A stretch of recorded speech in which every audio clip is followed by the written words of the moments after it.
Grow app में shares खरीदते कैसे हैं, शेयर्स बेचते कैसे हैं, शेयर्स खरीदने के लिए ग्रो ऐप में पैसे कैसे ऐड करते हैं और प्रॉफिट कमाने के बाद उन पैसों को ग्रो ऐप से अपने बैंक अकाउंट में कैसे ट्रांसफर करते हैं, ये सब तो मैं आपको इस वीडियो में बताऊंगा ही। इसके अलावा आपको ग्रो ऐप को चलाना भी सिखाऊंगा ताकि आप ग्रो ऐप के जरिए अच्छे से शेयर्स में इन्वेस्ट कर सको, आपको ग्रो ऐप की हर एक चीज के बारे में पता चल सके।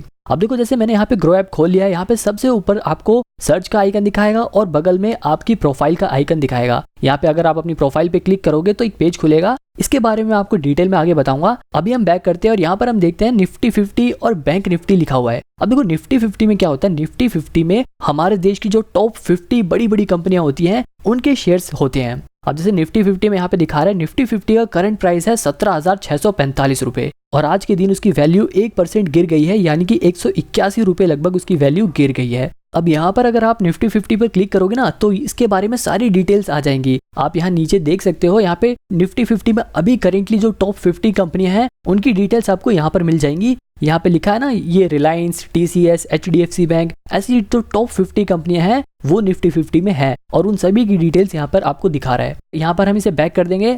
अब इसके बगल में देखो, यहाँ पे लिखा है बैंक निफ्टी। अब बैंक निफ्टी पे क्लिक करोगे तो बैंक निफ्टी की सारी डिटेल्स बता देगा कि इसका 42,000 रुपए अभी प्राइस चल रहा है और आज के दिन वो 0.26% उसकी वैल्यू गिर गई है। बैंक निफ्टी में हमारे देश के जो टॉप 12 बैंक होते हैं उनके शेयर्स होते हैं। अब जैसे यहाँ पर सी ऑल पे आप क्लिक करोगे तो HDFC, ICICI bank, SBI bank, Kotak Mahindra bank, ऐसे 12 बैंक जो टॉप के हैं उनके शेयर्स इसमें दिखाएगा। तो सवाल ये उठता है कि निफ्टी 50 और बैंक निफ्टी को देखकर पता क्या लगाया जाता है। तो देखो, इसमें हमारे देश की टॉप की कंपनियां आती हैं। अगर वही अच्छा परफॉर्म नहीं करेंगी तो इससे पता चल जाता है कि शेयर मार्केट अच्छा परफॉर्म नहीं कर रही है। तो साफ सीधी बात है, इसे देखकर हम ये पता लगाते हैं कि आज शेयर मार्केट कैसा परफॉर्म कर रहा है। ठीक है, इसके नीचे देखो एक्सप्लोर वाले सेक्शन में लिखा है मोस्ट बॉट ऑन ग्रो। इस वाले सेक्शन में हमें ये दिखाता है कि अभी के टाइम पे ग्रो ऐप में सबसे ज्यादा शेयर्स कौन से बिक रहे हैं, यानी कि ग्रो ऐप पर इन्वेस्टर्स कौन से शेयर्स खरीदना ज्यादा प्रेफर कर रहे हैं, कौन से शेयर्स हम जैसे इन्वेस्टर ज्यादा खरीद रहे हैं, वो हमें यहाँ पे दिखाता है। मतलब इन्फोसिस, विप्रो, टाटा स्टील और निप्पॉन जैसे जो शेयर्स हैं उन्हें अभी लोग ज्यादा खरीद रहे हैं। अब नीचे यहाँ पे देखो, यहाँ पे लिखा है प्रोडक्ट्स एंड टूल, यानी कि ग्रो ऐप आपको कौन कौन सी चीजों में इन्वेस्ट करने के लिए ऑप्शंस प्रोवाइड कराता है। जैसे अगर आप फ्यूचर एंड ऑप्शंस में इन्वेस्ट करना चाहते हो तो आपको यहाँ पर क्लिक करना होगा। अगर आप इंट्राडे ट्रेडिंग में इन्वेस्ट करना चाहते हो तो आपको यहाँ पर क्लिक करना होगा। और अगर आप ऑल स्टॉक्स पे क्लिक करोगे तो आपके पास जितने भी स्टॉक शेयर मार्केट में लिस्टेड हैं वो सारे शेयर्स दिखा देंगे। यहाँ पे वो सारे शेयर्स अवेलेबल है, आप नीचे स्क्रॉल करके देख सकते हो। और इसके बगल में एक है IPO का सेक्शन। IPO में क्या होता है, जब कोई कंपनी पहली बार पब्लिक से शेयर्स के बदले में पैसा मांगती है तो वो IPO में दिखाता है। तो यहाँ पर अगर किसी कंपनी का IPO आता है तो वो ओपन में दिखाएगा। और इस क्लोज वाले सेक्शन में देखो एवलॉन टेक्नोलॉजीज का एक IPO दिखा रहा है। इसका मतलब ये है कि अभी जल्दी ही इस कंपनी का IPO बंद हुआ है। इसके अलावा आप अपकमिंग में आने वाले IPOs के बारे में भी देख सकते हो। जैसे यहाँ पे मामा अर्थ, गो डिजिट, गो एयर, ओयो जैसे जो फेमस कंपनियां हैं उनका IPO आने वाला है। जैसे ही इनके IPO की डेट अनाउंस हो जाएगी वो यहाँ ओपन वाले सेक्शन में आ जाएगा, जहां से आप IPO में इन्वेस्ट करने के लिए अप्लाई कर सकते हो। अब इसके नीचे आप गेनर्स और लूजर नाम का ये सेक्शन देख सकते हो। गेनर्स में क्या आता है, आज के दिन शेयर मार्केट में जिन कंपनियों के शेयर प्राइस ने सबसे ज्यादा उछाल ली है, यानी कि सबसे ज्यादा जिन कंपनियों का शेयर प्राइस बढ़ा है, जैसे कि यहाँ पे लार्ज लिखा है तो लार्ज कैप यानी कि जो बहुत बड़ी कंपनियां होती हैं उन कंपनियों में से किस कंपनी का शेयर प्राइस सबसे ज्यादा बढ़ा है वो यहाँ पे दिखा रहा है। जैसे कि नेस्ले इंडिया का शेयर प्राइस 20,199 रुपए है और उसका प्राइस आज के दिन ही 3.70% बढ़ गया, यानी कि 730 रुपए लगभग बढ़ गया है। और यहाँ पर आप देख सकते हो कि इसका शेयर प्राइस थोड़ा बहुत घट बढ़ रहा है। ऐसे ही इंटरग्लोब एविएशन नाम का एक और शेयर दिखा रहा है। अडानी ग्रीन का भी दिखा रहा है कि आज के दिन 22 रुपए उसका शेयर प्राइस बढ़ा है। अब देखो, इस लार्ज, मिड और स्मॉल का मतलब क्या होता है। स्मॉल कैप में हमें छोटी कंपनियां दिखाती हैं जिनका मार्केट साइज थोड़ा छोटा होता है। मतलब स्मॉल कैप छोटी कंपनियां, मिड कैप उससे बड़ी कंपनियां और लार्ज कैप सबसे बड़ी कंपनियां। अब जैसे यहाँ पर आप स्मॉल कैप में छोटी कंपनियां जिनका शेयर प्राइस बढ़ा है वो देख सकते हो, मिड कैप में जिन कंपनियों का शेयर प्राइस बढ़ा है आप यहाँ पे वो भी देख सकते हो। ऐसे ही आप टॉप लूजर्स भी देख सकते हो कि लार्ज कैप में किन कंपनियों के शेयर प्राइस गिरे हैं। यहाँ पे देखो आप इन्फोसिस का शेयर आज के दिन 10.76% गिर गया, यानी कि आज के दिन उसकी वैल्यू लगभग 150 रुपए गिर गई है। ऐसे ही मिड कैप में आने वाली इन कंपनियों के भी शेयर प्राइस आज गिरे हैं। स्मॉल कैप में आने वाली सोनाटा सॉफ्टवेयर्स और बालाजी एमिनीज जैसी कंपनियों के शेयर प्राइस आज के दिन लगभग 4-5% गिर गए हैं। तो मतलब गेनर्स में हम ये देख सकते हैं कि किन कंपनियों का शेयर प्राइस बढ़ा है और लूजर में हम ये देख सकते हैं कि किन कंपनियों का शेयर प्राइस गिरा है। इसके नीचे एक मार्केट न्यूज का सेक्शन दिखाता है जिसमें शेयर मार्केट से रिलेटेड कुछ जरूरी न्यूज भी मिल जाती है। तो ये एक्सप्लोर वाले सेक्शन में बस इतना ही था। अब अगर आपको किसी शेयर के बारे में सर्च करना है तो वो आप कैसे करोगे। जैसे अभी हम यहाँ पर रिलायंस इंडस्ट्रीज का शेयर खोल लेते हैं क्योंकि रिलायंस एक बहुत बड़ी कंपनी है। सबसे ऊपर यहाँ पर आपको उसका करंट प्राइस दिखा देगा। जैसे यहाँ पर इसका करंट प्राइस 2370 रुपये है और आज के दिन उसकी जो वैल्यू है वो 0.6% बढ़ी है, यानी कि लगभग 14 रुपये उसका शेयर प्राइस बढ़ा है। अब एक दिन के बगल में यहाँ पे 1 वीक का भी लिखा है। आप इस ऑप्शन पे क्लिक करोगे तो एक हफ्ते में इस कंपनी ने कैसा परफॉर्म किया है वो दिखा देगा। इसी तरह अगर आप 1 मंथ का करके देखोगे तो एक महीने में इसकी वैल्यू लगभग 7% बढ़ी है, यानी कि लगभग 150 रुपये इसका शेयर प्राइस बढ़ गया है। इसी तरह अगर आप 1 साल का करके देखोगे तो 1 साल में इस कंपनी ने कुछ खास परफॉर्म नहीं किया, बल्कि लगभग 6.5% इसकी वैल्यू गिरी है, यानी कि लगभग 162 रुपये 1 साल में इसका शेयर प्राइस गिरा है। इसीलिए बोलते हैं कि जब भी आप शेयर को खरीदो तो लंबे समय के लिए खरीदो। लंबे समय का मतलब 5-7 साल से ऊपर के लिए खरीदो। अब आप यहाँ पर 5 साल का क्लिक करके देखोगे तो 5 साल में 154% इसकी वैल्यू बढ़ी है, यानी कि लगभग 1400 रुपये इसकी वैल्यू बढ़ गई है। सोचो कितना ज्यादा प्रॉफिट हुआ है। अब अगर आप होल में करके देखोगे तो यहाँ पर आप देख सकते हो इसकी वैल्यू जो है वो 4470% लगभग इसकी वैल्यू बढ़ गई है, यानी कि लगभग 2300 रुपये इसकी वैल्यू बढ़ गई है। आप यहाँ पे क्लिक करके देखोगे तो यहाँ पे ईयर वाइज इसकी वैल्यू भी दिखा रहा है। अब यहाँ पर हम सबसे पीछे जाते हैं और यहाँ पे देखते हैं 2002 में इसका जो शेयर प्राइस था वो लगभग 50 रुपये था और आज के टाइम पे वो शेयर लगभग 2300 रुपये का हो गया है। सोचो कितना ज़्यादा प्रॉफिट है। मतलब अगर किसी ने इस शेयर में 20-21 साल पहले सिर्फ 500 रुपये लगाए होते तो उसकी वैल्यू लगभग 23,000 रुपये हो गई होती, और अगर किसी ने इसमें सिर्फ 5,000 रुपये लगाए होते उस टाइम पर तो आज उसकी वैल्यू लगभग 2,30,000 रुपये हो गई होती। और अगर उस टाइम पर किसी ने इस कंपनी के 10,000 शेयर्स खरीद लिए होते तो आज वो आदमी करोड़पति होता। तो मतलब यही है कि इस टाइमलाइन को देखकर आप इस कंपनी की पास्ट परफॉर्मेंस से लेकर उसकी करंट परफॉर्मेंस तक को पता लगा सकते हो। अब आप यहाँ पर कोने में देख सकते हो, यहाँ पर लिखा है ऑयल एंड गैस फ्यूल्स। ये क्या है, यानी कि जो ये कंपनी है ये क्या करती है, ये किस कैटेगरी में है। तो ये company oil gas and fuel category से बिलोंग करती है। जैसे अभी मैं आपको यहाँ पर कोलगेट का शेयर दिखाता हूँ। तो कोलगेट का शेयर अगर आप देखोगे तो कोलगेट क्या है, कोलगेट एक पर्सनल प्रोडक्ट है जिसे हम यूज करते हैं अपनी डेली लाइफ में। तो देखो उसकी कैटेगरी यहाँ पर पर्सनल प्रोडक्ट दिखा रहा है। ऐसे अगर आप टाटा स्टील को देखोगे तो स्टील क्या है, एक मेटल है। तो टाटा स्टील जो कंपनी है वो मेटल एंड माइनिंग कैटेगरी की है। आई होप अब आपको ये कैटेगरी समझ आई होगी। अब वापस हम अपने रिलायंस वाले शेयर पे ही चलते हैं। इसके नीचे है ओवरव्यू।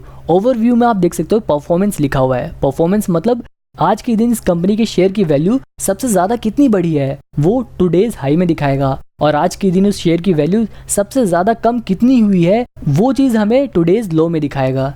इसी तरह से अगर आप 52 वीक्स का देखोगे, यानी कि पिछले 1 साल में इस शेयर की वैल्यू सबसे ज्यादा कितनी बढ़ी है वो हमें यहाँ पर दिखाएगा, और पिछले 1 साल में इस शेयर की वैल्यू सबसे कम कितनी हुई है वो हमें यहाँ पे दिखाएगा।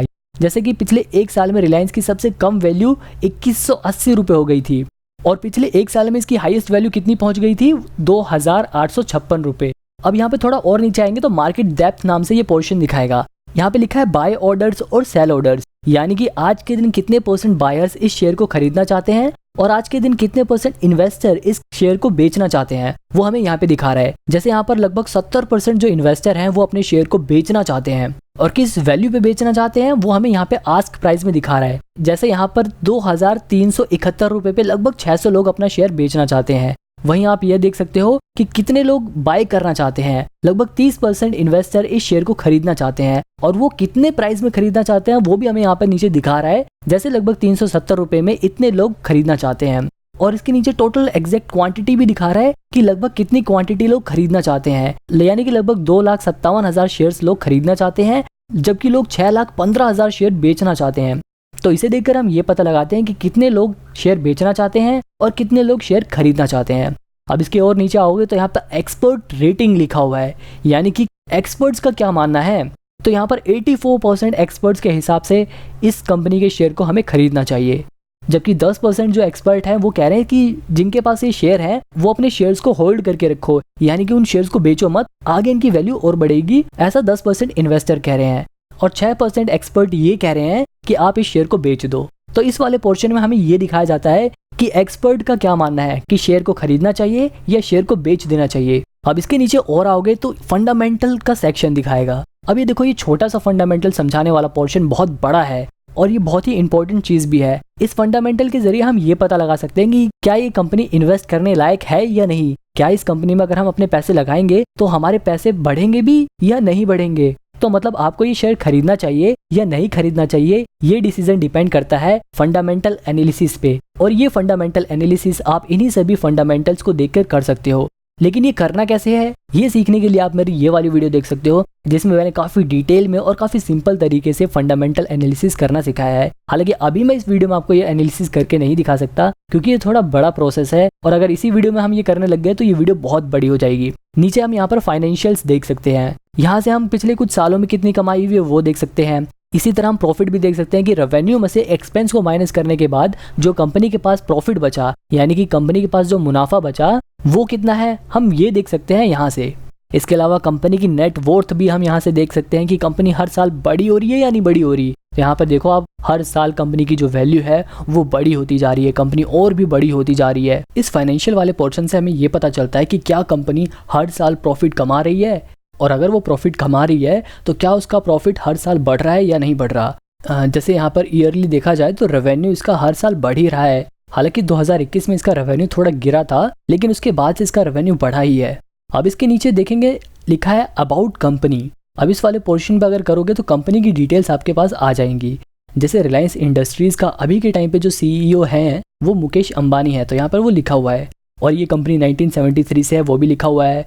और इस रिलायंस इंडस्ट्रीज़ के अंदर जो जो कंपनियां आती हैं, जो जो इनके प्रोडक्ट्स हैं वो सब यहाँ पर दिखाता है। जैसे यहाँ पर आप जियो को देख सकते हो, हमारा जो जियो सिम होती है वो भी रिलायंस इंडस्ट्रीज़ की ही है। रिलायंस फ्रेश भी रिलायंस इंडस्ट्रीज़ के अंदर ही आता है।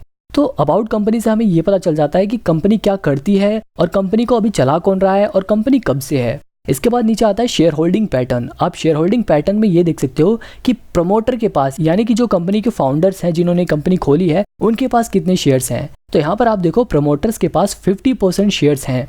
इसके अलावा फॉरेन इंस्टीट्यूशन के पास भी 23.43% शेयर्स हैं। फॉरेन इंस्टीट्यूशन प्रोफेशनल इन्वेस्टर्स होते हैं जिनका काम ही इन्वेस्टमेंट करने का होता है।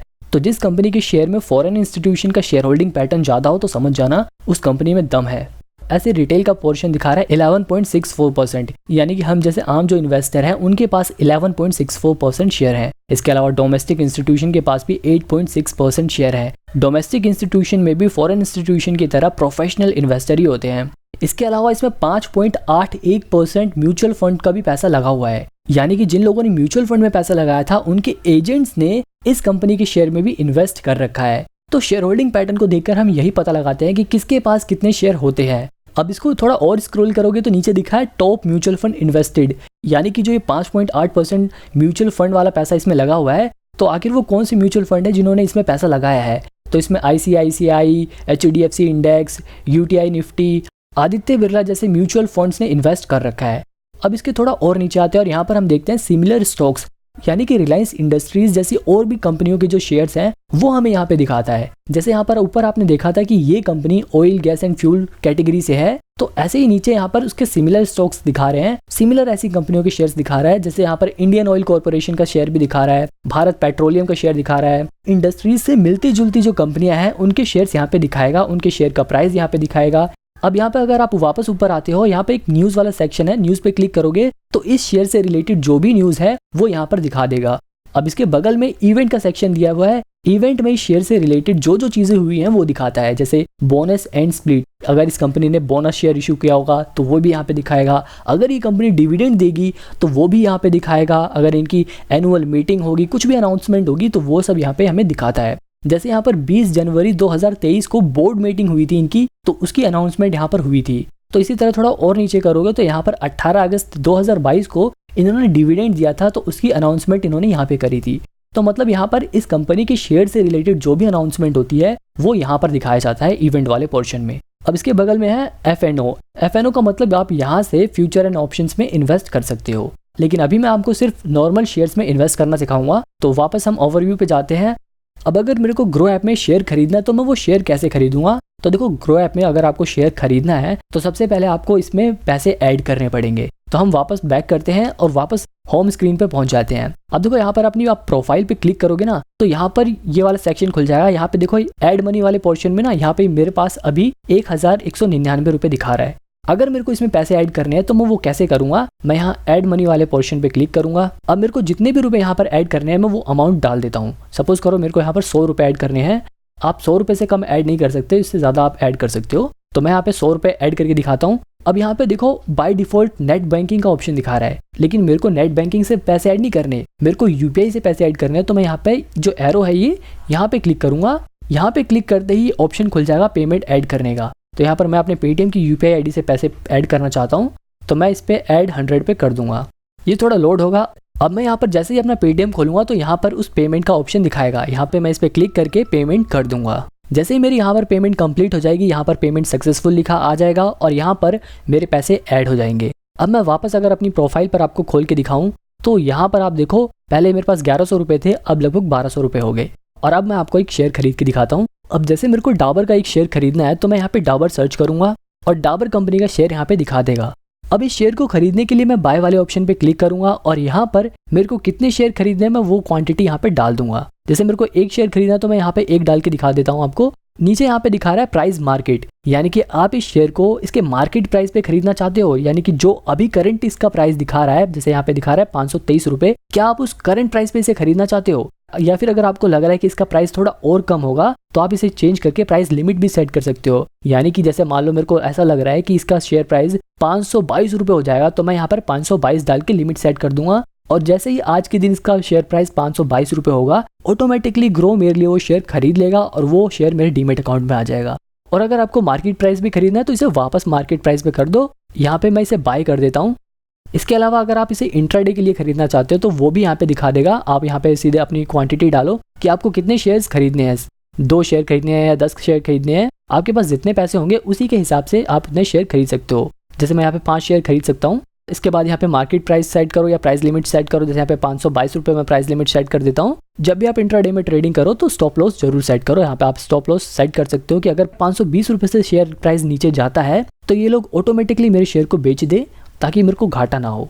तो डिलीवरी का मतलब ये है आप शेयर को एक दिन से ज़्यादा के लिए खरीदोगे, यानी कि आप 1 महीने, 1 साल, 5 साल, 10 साल, मतलब आप एक दिन से ज़्यादा के लिए जब भी शेयर को खरीदो तो डिलीवरी में आता है। और अगर आपको शेयर आज ही खरीदना है और आज ही बेचना है, आपको बेसिकली आपको ट्रेडिंग करनी है, तो वो इंट्राडे में आता है। हालांकि क्योंकि अभी आप नए हो और आप अभी इन्वेस्टमेंट करना सीख रहे हो, इसलिए ट्रेडिंग वाला ऑप्शन मत क्लिक करना। अभी आप डिलीवरी में ही शेयर को खरीदना। तो मैं इसे डिलीवरी में ही रहने देता हूँ और यहाँ पर मैं आपको एक शेयर खरीद के दिखा देता हूँ। बाय पे क्लिक करते ही शेयर आप खरीद लोगे। अब यहाँ पे ऑर्डर डिटेल्स में देखोगे तो इस ऑर्डर से रिलेटेड सारी डिटेल्स आपके पास आ जाएंगी। अब जल्दी से मैं आपको निप्पॉन का ये शेयर भी खरीद के दिखा देता हूँ। यहाँ हमें क्वांटिटी डालनी है और नीचे प्राइस सेट करना है। इसके बाद हमें बाय पे क्लिक कर देना है। अब ये शेयर भी आपको अपनी होल्डिंग्स में दिखा देगा। आप यहाँ नीचे देख सकते हो निप्पॉन इंडिया ETF लिमिटेड नाम से ये शेयर दिखा रहा है। अब मान लो अगर आपको ये शेयर बेचना है तो आप इसे बेचोगे कैसे? शेयर्स को सेल करते हुए भी सबसे ऊपर आपको क्वांटिटी डालनी होगी कि कितनी क्वांटिटी आप बेचना चाहते हैं। यहाँ पे मैंने निप्पॉन का एक ही शेयर खरीदा था तो मैं एक ही शेयर बेचना चाहता हूँ, इसलिए यहाँ पे एक क्वांटिटी दिखा रहा है। अगर आपके पास ज्यादा शेयर है तो आप यहाँ पे क्वांटिटी भी बढ़ा सकते हो। नीचे आपको प्राइस डालना है कि क्या आप मार्केट प्राइस पे बेचना चाहते हो अपने शेयर को, या फिर आप प्राइस लिमिट सेट करके भी आप अपने हिसाब से वहां पर प्राइस सेट कर सकते हो कि मेरे को इस प्राइस पर अपना शेयर बेचना है। तो मैं इसे 28 रुपये 11 पैसे पे ही बेचना चाहता हूँ। तो मैंने यहाँ पे वो प्राइस डाला और यहाँ पे सेल कर दिया। सेल ऑर्डर प्लेस, यानी कि अभी ये ऑर्डर प्लेस हो चुका है लेकिन अभी ये बिका नहीं। जैसे इसका प्राइस 28 रुपये 11 पैसे होगा ये सेल सक्सेसफुल हो जाएगी। अब आपने जितने भी आज शेयर खरीदे या बेचे, आपको वो चीज़ें यहाँ पर ऑर्डर्स में दिखा देगा। अभी जैसे मैंने अभी आपको डाबर का शेयर खरीद के दिखाया था तो वो यहाँ पर दिखा रहा है। इसी तरह से मैंने आपको निप्पॉन इंडिया का भी शेयर खरीद के दिखाया तो उसकी भी क्वांटिटी यहाँ पे दिखा रहा है। लेकिन जो हमने निप्पॉन इंडिया का शेयर बेचा वो अभी तक सक्सेसफुल नहीं हुआ, क्योंकि हमने यहाँ पर प्राइस लिमिट सेट कर रखी थी 28 रुपये 11 पैसे की, लेकिन अभी उसकी जो वैल्यू है वो 28 रुपये 9 पैसे है। इसीलिए अभी वो हमारा शेयर बिका नहीं है। तो इस पर क्लिक करके मैं अपने इस ऑर्डर को मॉडिफाई भी कर सकता हूँ। मान लो मैं जैसे चाहता हूँ कि ये 28 रुपये 10 पैसे पे ही बिक जाए, तो मैं इस पर क्लिक करूंगा और मॉडिफाई सेल कर दूंगा। मॉडिफाई सेल करते ही ये रिक्वेस्ट यहाँ पर इनके पास पहुंच जाएगी। अब जैसे ही 28 रुपये 10 पैसे पे इस शेयर को खरीदने वाले बायर्स आ जाएंगे, ये शेयर बिक जाएगा। अब यहाँ पर आप देख सकते हो कि ये शेयर बिक गया है। अब इस शेयर को बेचने के बाद आपका जो प्रॉफिट होगा वो यहाँ पर आपको दिखा देगा। अब आप यहाँ पर ये ध्यान दो कि जब भी आप किसी शेयर को बेचते हो तो उसकी 80% तो उसका 80% वैल्यू आपको जभी के जभी आपको मिल जाती है, लेकिन 20% पैसा वो आपको 48 घंटे में देते हैं। अब मान लो मैंने शेयर सस्ते में खरीद कर महंगे में बेचकर प्रॉफिट कमाया। अब मैं उस प्रॉफिट को ग्रो ऐप से अपने बैंक में कैसे भेजूंगा?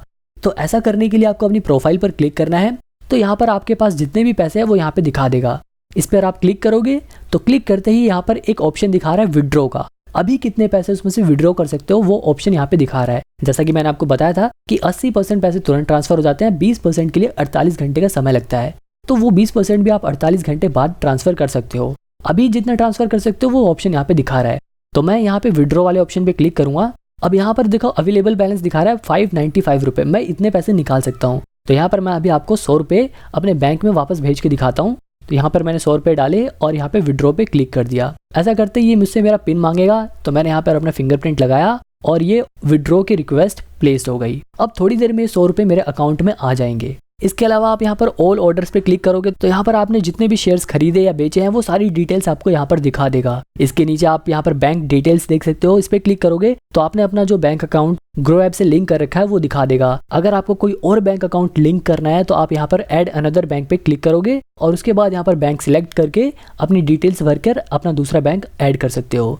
इसके बाद आप यहाँ नीचे देख सकते हो कस्टमर सपोर्ट लिखा है। अगर आपको ग्रो ऐप में कोई भी प्रॉब्लम आ रही है और आपको ग्रो ऐप के कस्टमर सपोर्ट से बात करनी है तो आप उसके लिए यहाँ पर क्लिक कर सकते हो। इसके नीचे आपको रिपोर्ट्स का सेक्शन मिल जाएगा जहाँ से आप अपनी टैक्स फाइलिंग के लिए रिपोर्ट्स को डाउनलोड कर सकते हो। यहाँ से आप अपनी PNL रिपोर्ट को भी डाउनलोड कर सकते हो, ग्रो की बैलेंस स्टेटमेंट को डाउनलोड कर सकते हो, टैक्स फिल करने के लिए टैक्स प्रूफ को डाउनलोड कर सकते हो। इसके अलावा ऊपर आपको सेटिंग का ऑप्शन दिखेगा, अगर आप इस पे क्लिक करोगे तो यहाँ पर डार्क मोड को यहाँ से बंद कर सकते हो, आप इसे चालू भी कर सकते हो। आप यहाँ से इसकी नोटिफिकेशंस को मैनेज कर सकते हो। अगर आपको अपने ग्रो ऐप का पासवर्ड बदलना है तो आप यहाँ से इसका पासवर्ड बदल सकते हो, इसका पिन बदल सकते हो। अगर आपको अपनी आईडी इस फोन से लॉगआउट करनी है तो आप यहाँ से लॉगआउट भी कर सकते हो। इसके अलावा आप शेयर्स पर रिसर्च करने के लिए, आप शेयर्स को ट्रैक करने के लिए अपनी खुद की एक वॉच लिस्ट भी बना सकते हो। यानी कि अगर आपकी किसी शेयर के ऊपर नजर है और आप उसके शेयर प्राइस को ट्रैक करना चाहते हो कि कब उसका शेयर प्राइस घट रहा है, कब बढ़ रहा है, आपको ये जानना है, तो आप उसको अपनी वॉच लिस्ट में ऐड कर सकते हो। जैसे मैंने यहाँ पर अपने नाम से एक वॉच लिस्ट बना रखी है, तो यहाँ पर आप अपने हिसाब से भी कोई सी भी एक वॉच लिस्ट बना सकते हो। अब देखो म्यूचुअल फंड्स के बारे में मैं आपको किसी और वीडियो में बताऊंगा, ये वीडियो बहुत बड़ी हो गई है। अगर आपको म्यूचुअल फंड के बारे में जानना है तो आप मेरे को कमेंट में बताना, मैं उसके ऊपर सेपरेट वीडियो बनाऊंगा और सब कुछ उसमें डिटेल में एक्सप्लेन करूंगा। आई होप आपको इस वीडियो से मदद मिले और चैनल को सब्सक्राइब करके आप फंडामेंटल एनालिसिस सीखने के लिए ये वाली वीडियो देख सकते हो।